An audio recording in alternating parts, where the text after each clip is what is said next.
Assalamualaikum warahmatullahi wabarakatuh. Salam sejahtera. Saya akan kemukakan dua isu yang bersambung daripada yang sebelumnya. Yang pertama ialah mengenai pelaburan-pelaburan tabung haji yang gagal. Semalam saya telah desak supaya kepimpinan tabung haji menyemak kembali pelaburan-pelaburan yang melibatkan pengurusan kanan yang sama, ekoran daripada salah seorang daripada bekas kepimpinan kanan tabung haji yang dihadapkan ke mahkamah kerana atas tuduhan pecah amanah. Saya juga akan sentuh mengenai komen yang dibuat oleh Tan Sri Muhammad Sharif Muhammad Kasim, bekas Ketua Setiausaha Perbandaraan, mengenai saiz perkhidmatan awam dan juga kos kewangan. Saya sambung dengan pelaburan tabung haji di dalam Titha H. Berhad. Semalam saya telah sebut bagaimana tabung haji pelaburannya di dalam syarikat ini telah pun mencecah kerugian terkumpul sebanyak 90 juta berdasarkan penyata kewangan terkini. Cuma saya nak tunjukkan sebenarnya sebelum itu pun syarikat itu telah rugi lebih banyak daripada itu. Jadi saya akan buktikan hari ini bagaimana tabung haji menyuntik dana di dalam sebuah syarikat yang telah pun rugi sebanyak 330 juta secara terkumpul. Saya telah menyatakan bahawa kepimpinan tabung haji tidak boleh terus menolak kritikan terhadap prestasinya dengan berselindung di sebalik alasan politik bahawa kritikan saya adalah bermotif politik untuk memfitnah tabung haji. Saya hanya menjalankan tanggungjawab saya sebagai wakil rakyat untuk memastikan bahawa ada timbang tara kepada prestasi dan pencapaian pelaburan tabung haji. Jika ada yang saya kemukakan setakat ini adalah satu fitnah, maka tabung haji boleh berjumpa saya di mahkamah dan kita akan selesaikan melalui proses undang-undang dengan tabung haji menyaman saya, tetapi itu belum lagi berlaku. Saya telah tegaskan bahawa kepimpinan tabung haji perlu menyemak semula semua pelaburan dan keputusan yang membabitkan syarikat-syarikat yang pernah diketuai atau melibatkan Datuk Nur Badli Munawir Muhammad Adlias Latfi, iaitu bekas pengurusan kanan tabung haji yang sebelum ini juga dilantik oleh tabung haji sebagai CEO kepada TH Heavy Engineering, dan beliau kini sedang berhadapan dengan tuduhan pecah amanah. Ada beberapa keputusan yang merugikan tabung haji yang diwakili oleh pengurusan kanan tertentu di dalam syarikat-syarikat tersebut, baik sebagai CEO ataupun sebagai wakil tabung haji dengan menjadi ahli lembaga pengarah. Sebab itu semalam dalam kenyataan saya mempersoalkan kenapa tiada tindakan diambil ke atas Datuk Adi Azwan Abdul Ghani, yang bukan sahaja tiada tindakan diambil, tetapi telah dinaikkan pangkat sebagai Ketua Pegawai Operasi Tabung Haji sekarang. Sedangkan beliau terlibat secara langsung sebagai wakil tabung haji di dalam anak-anak syarikat atau syarikat bersekutu yang mendatangkan kerugian beratus juta ringgit kepada tabung haji. Saya bercakap sebagai ahli parlimen begini mudah. Kalau kami wakil rakyat, prestasi kami teruk di parlimen, ataupun prestasi dari segi khidmat masyarakat dan rakyat kami teruk di kawasan, setiap 5 tahun atau 4 tahun sekali kami terpaksa berdepan dengan pengundi dan kami akan dibuang kerja. Maka kami dinilai dari segi prestasi. Saya tak nampak keadaan itu berlaku di kalangan syarikat-syarikat milik kerajaan ataupun agensi, dan saya ambil contoh tabung haji kerana yang saya tumpukan kepada pelaburan-pelaburan ini melibatkan orang yang sama yang menjadi wakil tabung haji. I'm trying to push a very simple concept, which is you have to be accountable for your performance. let alone if you represent tabung haji, and you get paid very well due to your position in tabung haji, and more so, I'm sure you are also entitled to various allowances in your capacity as board members of various companies that tabung haji invests significantly into. So, if the accumulated losses of these companies basically is due to bad investment decision, it is one thing that tabung haji may not be accountable for it, but it is completely another thing that tabung haji's representatives on these boards are not made accountable because they are part and parcel of the leadership of the subsidiaries of tabung haji. So they are personally accountable in their capacity as board members representing tabung haji in these companies. So I'm extremely concerned that there doesn't seem to be a pattern of accountability, that similar persons seem to be able to continuously occupy very high positions in tabung haji when their investment records and their records as board members representing tabung haji is extremely questionable, given that a few of these companies had caused hundreds of millions of losses to tabung haji. Baik. Sebelum ini saya dah cakap tentang kerugian yang berlaku di dalam Silverbird yang telah mencecah 90 juta yang telah diketahui umum, dan penonton boleh rujuk kepada Facebook saya ataupun lebih mudah dengan melawati blog saya rafiziramli.com. Ada senarai semua isu yang saya pernah sentuh mengenai kerugian tabung haji, termasuklah Silverbird. Dalam syarikat Silverbird ini yang telah menyebabkan kerugian 90 juta kepada tabung haji, Datuk Adi Azwan adalah ahli lembaga pengarah Silverbird Berhad yang dilantik oleh tabung haji. Sepanjang kemerosotan pelaburan ini berlaku, berdasarkan laporan tahunan Silverbird Berhad dari tahun 2010 ke 2013. Kalau kita semak penyata kewangan yang diaudit tahun 2010 ke 2013, ini yang berlaku susutan pelaburan dan kerugian besar, dan Datuk Adi Azwan mewakili tabung haji duduk di situ. Satu lagi pelaburan tabung haji di dalam anak syarikat yang telah kerugian berpuluh juta ringgit adalah Titha H. Berhad yang saya sebut semalam, yang mana kedua-duanya, Datuk Noor Badli dan Datuk Adi Azwan, juga terlibat secara langsung di dalam syarikat ini. Datuk Noor Badli adalah bekas CEO syarikat ini, sementara Datuk Adi Azwan masih lagi kekal sebagai ahli lembaga pengarah sejak tahun 2008.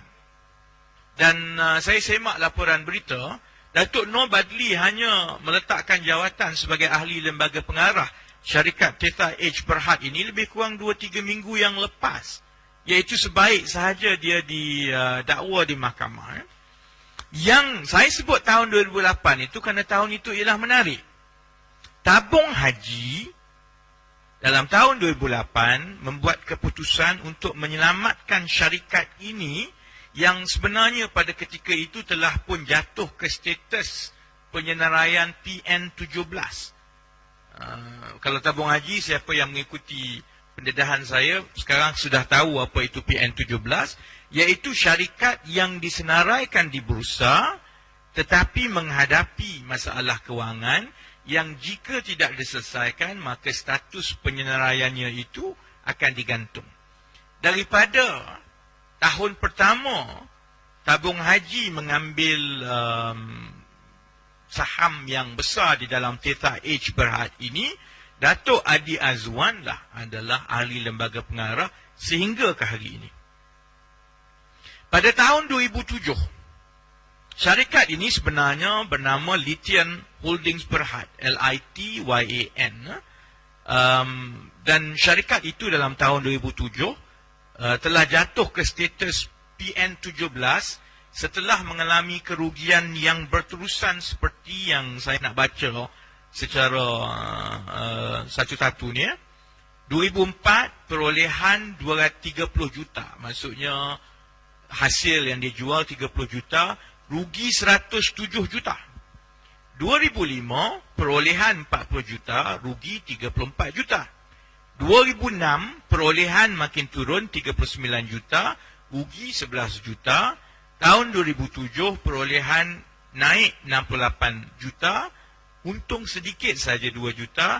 Dan tahun 2008 setelah tabung haji ambil alih, perolehan 62 juta, rugi 9 juta. Maka pada 31 Disember 2008, jika disemak penyata kewangan Lityan Holdings pada ketika itu namanya yang diaudit, kerugian terkumpul setakat 31 Disember 2008 adalah 330 juta. Kalau kita syarikat yang bertahun-tahun rugi, untung tak pernah dan makin teruk sehingga kerugian 330 juta, kita tak pergi dekat dah. Tapi tabung haji, oleh sebab sebelum itu dia merupakan pemegang saham yang penting di dalam Lityan Holdings Berhad, membuat keputusan bukan untuk lari dan keluar, tetapi untuk menyelamatkan syarikat itu dengan ambil alih. Perkara yang sama saya pernah sebut tentang bagaimana kenapa tak jual dahulu, kenapa tak kurangkan kerugian kepada pendeposit. Kerana ini bukan wang Datuk Adi ataupun Datuk Nobadli ataupun sebelum ini Datuk Seri Ismi. Ini wang pendeposit. Apa yang pengurusan kanan buat, apa yang ahli lembaga pengarah buat. Sepatutnya kita berhati-hati. Sebab itu saya selalu persoalkan, kenapa dibiarkan sehingga kerugian itu bertambah-tambah, sehingga setiap satu syarikat yang saya tunjukkan kerugian boleh mencecah ratusan juta. Perkara sama yang berlaku dengan Lityan Holdings Berhad, walaupun rugi 330 juta terkumpul sampai 2008, tabung haji bukan mengurangkan kerugian, malah menambahkan lagi dengan menambah saham, menyuntik wang dan mengambil saham yang lebih besar. Maka langkah untuk menyelamatkan itu menjerumuskan tabung haji kepada kerugian yang bertambah besar, dan ini tidak ubah seperti langkah-langkah dan strategi pelaburan tabung haji yang lain di dalam TH Heavy Engineering dan juga Silverbird. There is a reason why I keep hammering. Because there seems to be a pattern. I'm not thinking beyond the fact that when there is a lack of adequate accountability, therefore people or persons entrusted by Tabung Haji will be less prudent in their investment.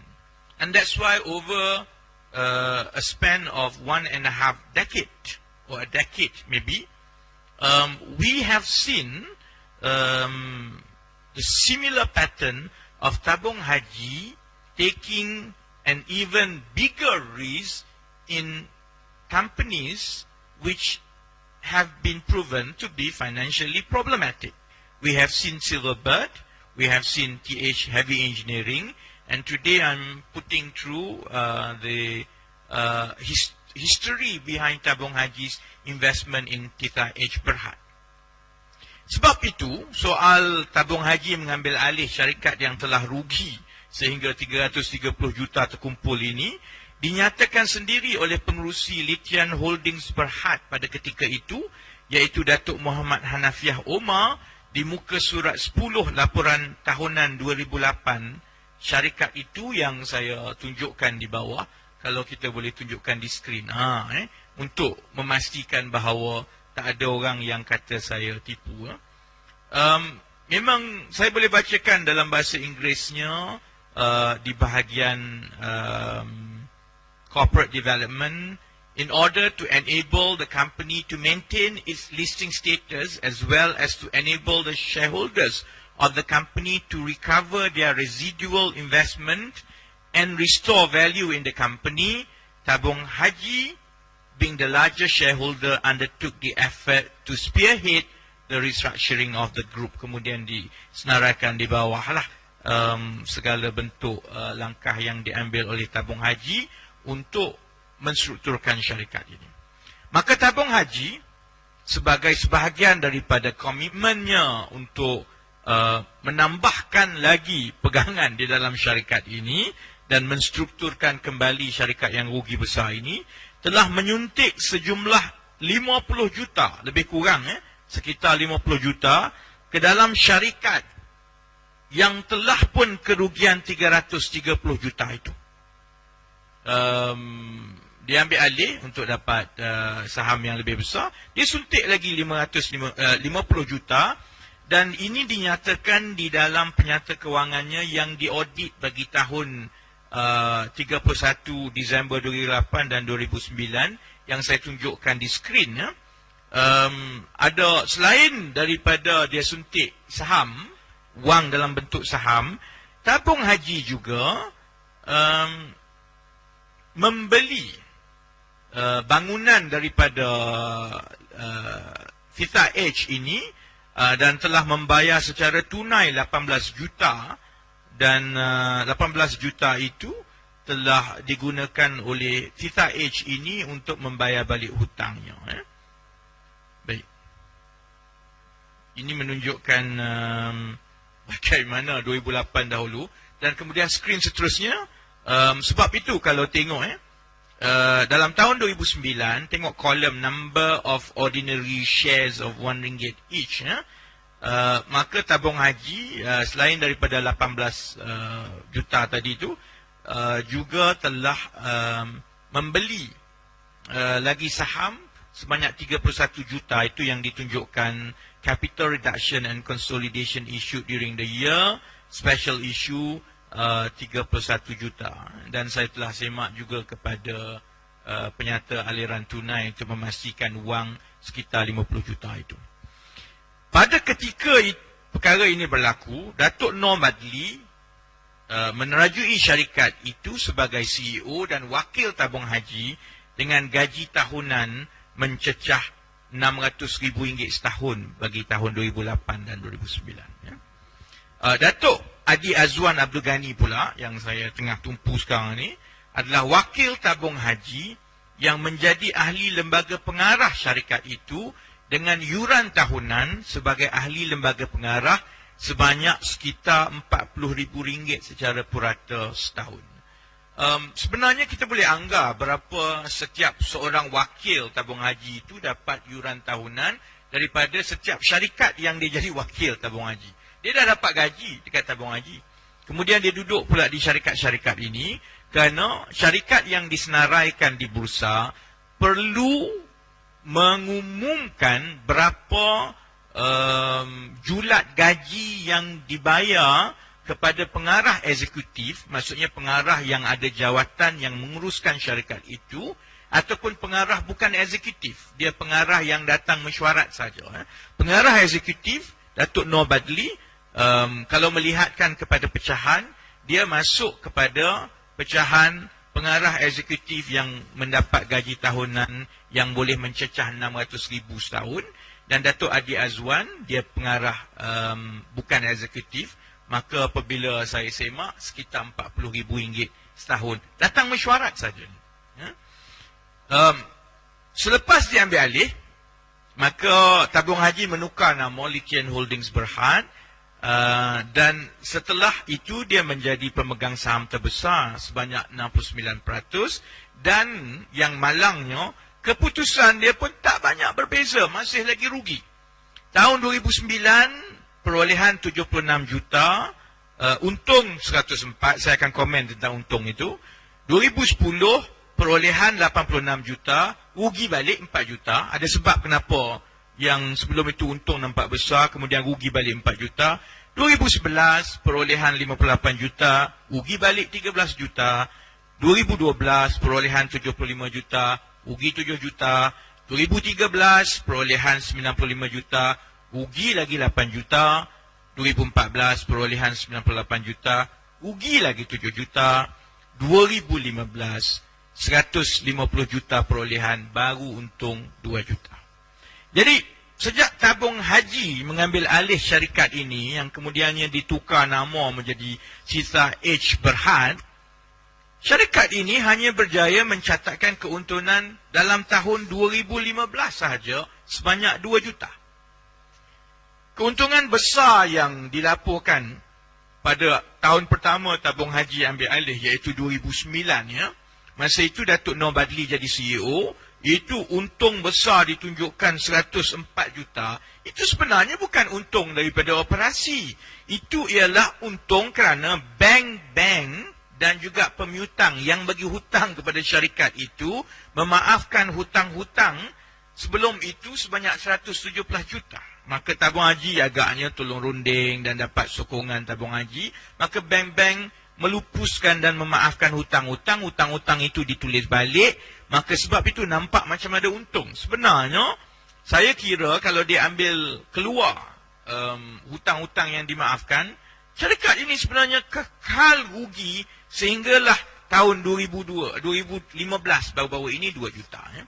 Oleh sebab itu, penyata kewangan Syita H. Berhad yang diaudit bagi tahun 2015 iaitu yang terkini, sekarang ini menunjukkan kerugian terkumpul sejak tabung haji mengambil alih. Dulu dia dah masuk syarikat tu dah rugi 330 juta. Dia suntik wang. Ada baliklah wang. Kemudian sekarang lepas 7 tahun dia rugi balik dan kerugian terkumpul itu telah mencecah 90 juta seperti yang ditunjukkan di dalam penyata kewangan. Kalau tengok grup 2015 itu, the total accumulated losses of the company and its subsidiaries, realized and unrealized. Unrealized ni maksudnya atas kertas, realized ni yang memang dah rugi.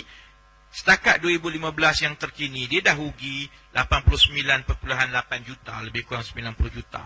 Maka sebab itu, saya nak seru supaya Datuk Seri Aziz Abdul Rahim lah, dia sekarang pengurusi tabung haji. Dia juga pernah menjadi pengurusi syarikat Syita H. Berhad ini. Jadi dia pun ada masa rugi dan sebagainya ini.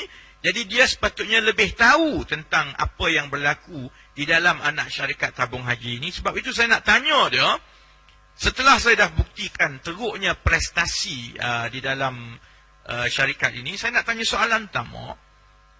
Kenapa tabung haji tidak mengenakan sebarang tindakan kepada Datuk Adi Azwan walaupun prestasi sebagai wakil tabung haji di dalam syarikat-syarikat seperti Silverbird dan Syita H ini adalah tidak baik, sedangkan oleh kerana syarikat-syarikat ini rugi, maka ia telah menyebabkan kerugian besar kepada tabung haji. Dan yang kedua, saya nak tanya lagi, dahlah saya tidak tahu apa-apa tindakan telah diambil, malah saya tengok Datuk Adi Azwan telah dinaikkan pangkat pula menjadi ketua pegawai operasi.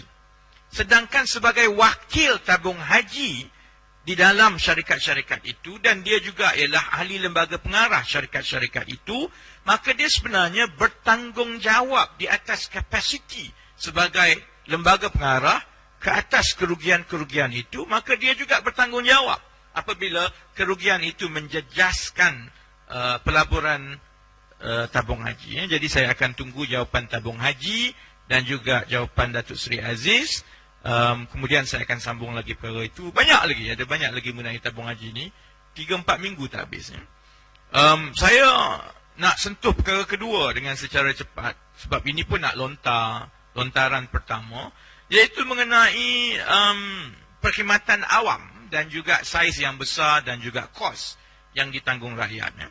Saya rujuk kenyataan Tan Sri Muhammad Sharif Muhammad Kasim, bekas Ketua Setiausaha Perbendaraan kalau tidak silap saya, mengenai keperluan menyemak kembali jumlah kaki tangan awam yang dilihat terlalu besar.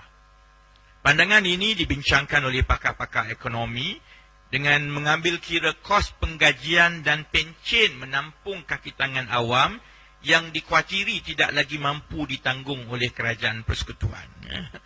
tambah dengan di bawah Datuk Seri Najib, memang semuanya tak cukup, dan memang soal gaji, soal pencen kaki tangan awam ini jadi isu yang semakin diberi perhatian. Sementara saya berkongsi kebimbangan mengenai sama ada kerajaan persekutuan mampu atau tidak menanggung kos penggajian, pencen dan kebajikan kaki tangan awam, saya juga percaya sebarang usaha untuk menyemak kembali jumlah kaki tangan awam mestilah dibuat secara objektif dan berpandukan matlamat yang jelas. Saya mengesyorkan ada dua matlamat paling utama yang perlu menunjangi sebarang inisiatif untuk menstrukturkan kembali perkhidmatan awam. Yang pertama, matlamat yang paling penting ialah untuk membuang mana-mana jawatan atau peruntukan yang tidak berkait dengan tugas benar perkhidmatan awam, iaitu berkhidmat kepada rakyat tanpa ada pilih kasih. Kalau berkhidmat kepada Datuk Seri Najib sahaja, buang. Kalau berkhidmat kepada Datin Seri Rosmah Mansur sahaja, buang. Kalau berkhidmat kepada UMNO bukan kepada rakyat, buang. Dan yang kedua, matlamat yang penting juga ialah untuk memastikan peruntukan dan perbelanjaan perkhidmatan awam yang telah distrukturkan itu, iaitu setelah kita buang unsur-unsur yang tiada kaitan pun sebenarnya dengan perkhidmatan kepada rakyat, maka kita nak pastikan peruntukan perbelanjaan adalah tepat dengan matlamat. Perbelanjaan itu mestilah berhemah, perbelanjaan itu adalah cekap dan memberi pulangan yang terbaik kepada rakyat. Sebab itu saya ingin mengingatkan diri saya sendiri dan rakan-rakan di dalam Pakatan Harapan dan Pembangkang supaya berhati-hati dengan perangkat UMNO Barisan Nasional yang akan memutabelitkan isu ini seolah-olah Pakatan Harapan berniat untuk melemahkan perkhidmatan awam yang rata-ratanya dianggotai oleh penjawat awam berbangsa Melayu. Dia akan mula main bahawa ini semua adalah sebahagian daripada strategi DAP untuk melemahkan kerajaan yang bertunjangkan bangsa Melayu. Dan Pembangkang, saya sendiri, kita semua akan masuk perangkap itu jika kupasan kita mengenai isu ini tertumpu semata-mata kepada soal jumlah jawatan. Seperti yang sering dirujuk bahawa perkhidmatan awam telah mencecah 1.6 juta orang dan ia 1% yang tinggi berbanding dengan jumlah rakyat Malaysia. Kalau kita hanya tumpu kepada soal itu dan kita tidak kupas daripada dua matlamat utama yang saya sebut tadi, maka kita akan masuk perangkap UMNO Barisan Nasional.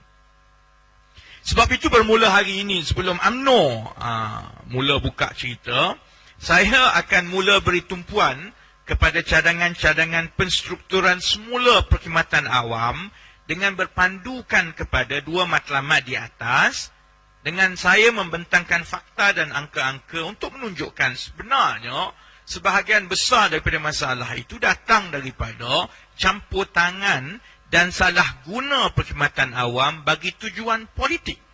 Sebab itu kita kena kembali kepada dua matlamat itu, dan saya ingin menyeru pentadbiran Datuk Seri Najib Tun Razak supaya menyemak kembali semua kementerian, jabatan dan penjawatan di dalam perkhidmatan awam, supaya semua jabatan-jabatan dan penjawatan yang ditubuhkan khusus untuk berkempen politik bagi pihak UMNO dan Barisan Nasional mestilah dihapuskan serta-merta.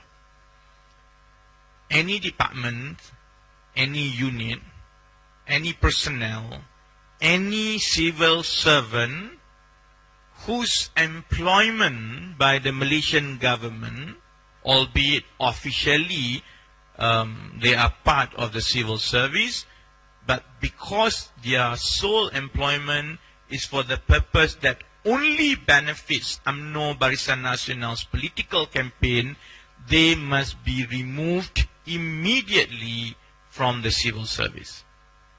Jabatan-jabatan dan penjawatan yang ditubuhkan untuk berkempen politik bukanlah sebahagian dari perkhidmatan awam dan ia wajar ditanggung sendiri oleh UMNO Barisan Nasional, bukan ditanggung oleh rakyat. Tolong jangan guna 1 sen pun daripada duit saya untuk bayar cyber trooper UMNO. Contohnya, kalau mereka ini digunakan sebagai kaki tangan kerajaan. Don't come near to our taxpayers' money.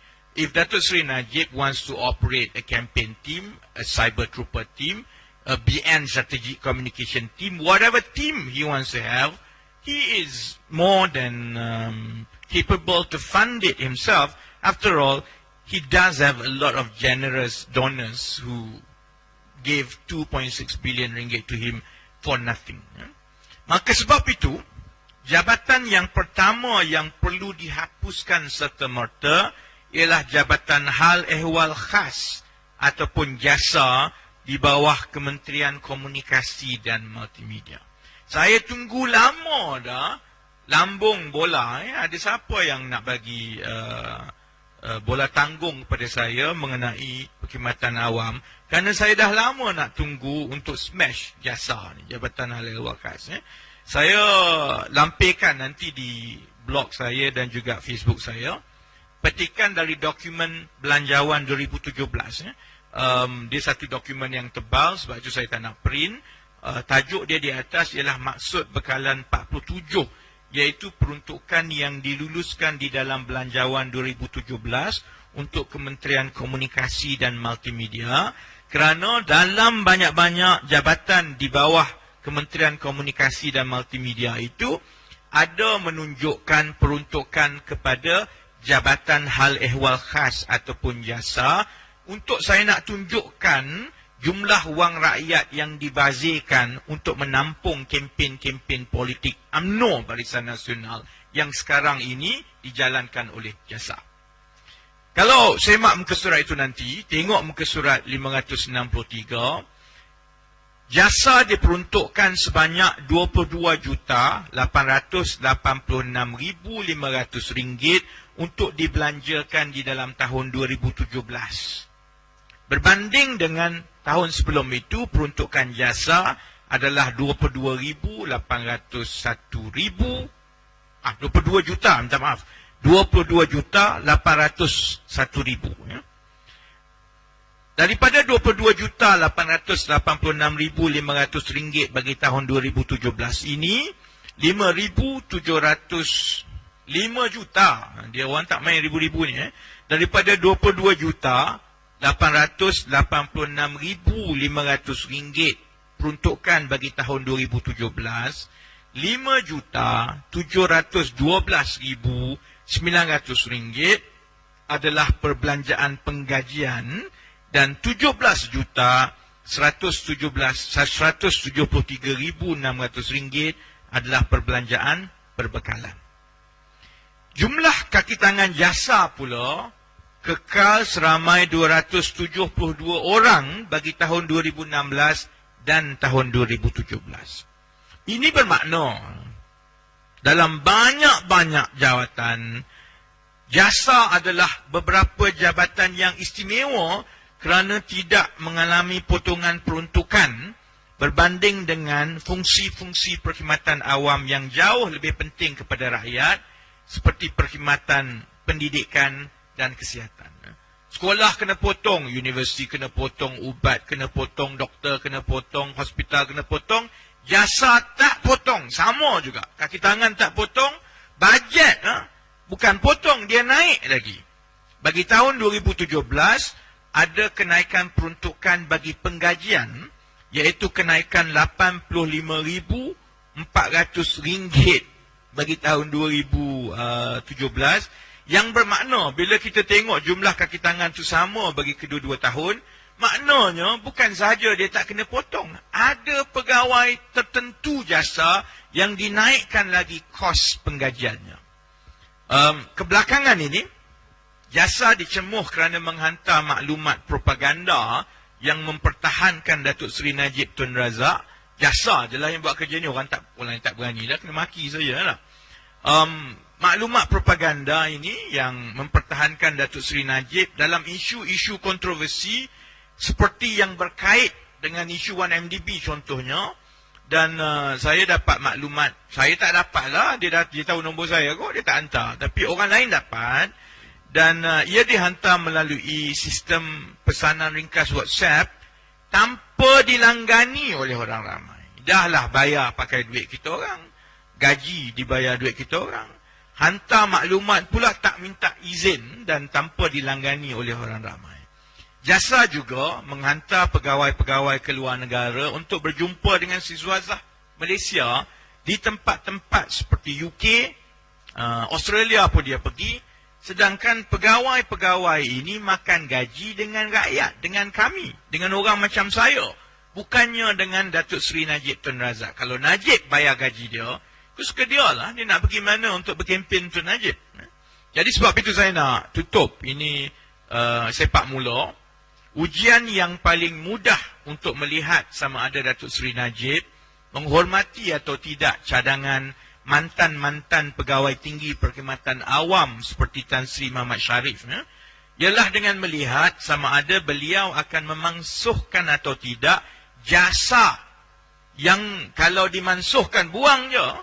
Yalah, Fuad Zakashi, Tun Faisal ni dah. Dia orang ni boleh buat kerja lain, tak payah makan gaji dengan kami. Kalau dimansuhkan jasa, ia akan menyelamatkan wang rakyat sebanyak 22 juta ringgit setiap tahun. Dan wang 22 juta ringgit ini lebih sesuai untuk dibelanjakan untuk menampung 4,400 pelajar cemerlang di universiti tempatan. Saya kira 22 juta ni kalau bagi dalam berapa? Dalam saya kira berapa? 56 ribu macam tu dah. Dia boleh tampung sehingga 4,400 pelajar.